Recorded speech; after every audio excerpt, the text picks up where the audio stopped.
And you've alluded to, but I think didn't come out and say, like, how do you all actually manage deploying and upgrading Istio there? Yeah, so everything we do is GitOps. So we don't really use federation, mostly because it's just a nightmare for classification reasons. And look, you don't want to have one weapon systems compromised and then everything is compromised at the same time. So having some sort of siloed stack makes sense, right? And so we're not there willing. It's not that we're not capable; we're just not willing to go to federation.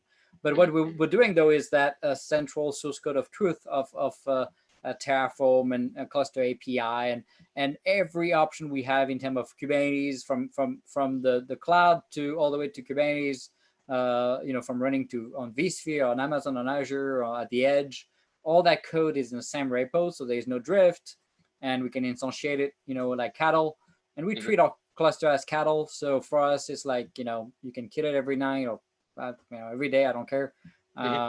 Everything is cattle, not just the containers, right? So once you really embrace that GitOps mentality of everything is code and your networking, and that's how we do our change management, right? How many set of eyes do we have on code change?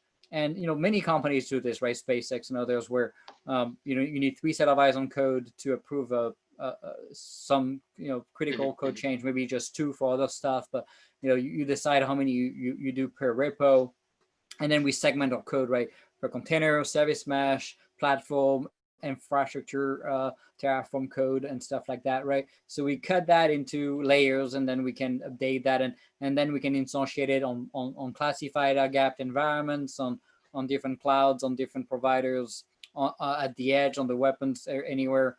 It's just a push button deployment. It's awesome.